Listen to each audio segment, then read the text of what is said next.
mise en œuvre de la politique du gouvernement en matière d'enseignement élémentaire, secondaire, éducation civique et l'alphabétisation.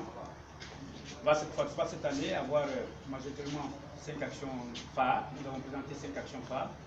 Et la première action consiste à améliorer la qualité, améliorer plutôt l'accès et l'équité. Vous savez, notre pays, aujourd'hui, l'importance de la population pour la scolarisation des enfants devient de plus en plus grand. Si par le passé, il n'y avait pas une très grande confiance à l'école, cette année et depuis 5 ans, l'école est aujourd'hui devenue une priorité pour l'ensemble de la population guinéenne. Il y a eu, pendant la première mandature du chef de l'État, la construction de près de 5 882 salles de classe, mais la demande est très forte. Le fait que la demande soit très forte, ça fait que nous avons encore l'obligation de continuer à améliorer cet accès pour permettre aux autres enfants qui aujourd'hui sont en difficulté, n'ont pas la possibilité d'avoir des écoles, d'avoir accès à l'école, puissent avoir cette possibilité. Donc nous allons dans notre action phare, dans notre activité cette année, nous allons continuer à accroître les constructions, faire en sorte qu'il y ait cette année pratiquement près de 765 salles de classe qui vont être construites pour améliorer cet accès. Et aussi, nous faisons en sorte qu'il y ait l'équité. Vous savez, l'équité, c'est quoi? C'est faire en sorte que la jeune fille soit dans notre... qu'il y ait une forte présence au niveau de la jeune fille de notre école. Vous savez, généralement, qu'est-ce qui se passe? On a encore des populations, on a encore des régions où aujourd'hui, la fille, difficilement, les parents acceptent que la fille vienne à l'école, et si elle vient à l'école, difficilement, on accepte qu'elle soit maintenue et qu'elle y reste longtemps. Nous allons cette année travailler de manière à ce qu'à ce niveau-là, il y a une forte sensibilisation au niveau de ces populations. Nous allons travailler fondamentalement sur 12 préfectures où elles sont les moins scolarisées.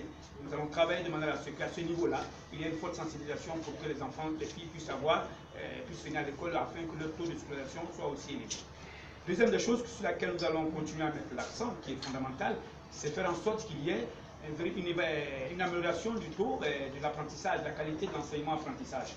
Vous savez, il est bon de construire des salles de classe, il est bon d'équiper des salles de classe, il est bon de faire avancer le taux de scolarisation, mais il est encore plus bon de faire en sorte qu'à l'intérieur des salles de classe, les cours dispensés soient dispensés correctement.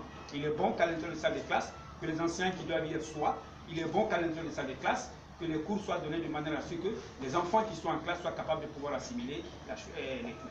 Donc nous avons travaillé l'année passée pour faire en sorte, avec l'appui du gouvernement, les 5 années passées, nous avons travaillé pour qu'il y ait du matériel d'équipement, qu'il y ait des livres, des manuels dans les différentes salles de classe, mais cette année, nous allons faire en sorte que les conseillers soient présents, les maîtres soient présents et que les cours soient donnés de façon normale. Par conséquent, nous allons accroître l'inspection.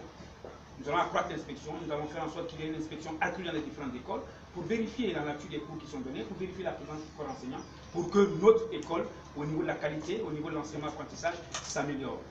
Troisième des choses sur laquelle nous allons accentuer notre année, c'est la formation continue des enseignants. Je ne vais pas vous le cacher, on est dans une situation aujourd'hui où, par endroit, on a des enseignants qui ont un faible niveau. Je ne vais pas cacher la vérité à la face du monde.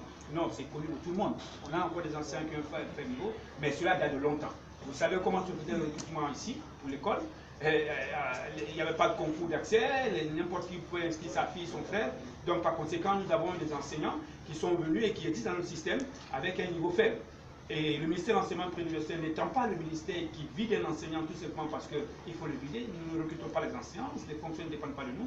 Nous avons, nous, à notre tour, l'obligation de faire en sorte que ces enseignants-là soient formés. Donc la formation continue cette année encore va être une priorité. Nous allons assurer la formation continue de 9 882 enseignants pour que eux aussi, plus du temps, ils puissent assurer la formation au niveau des autres.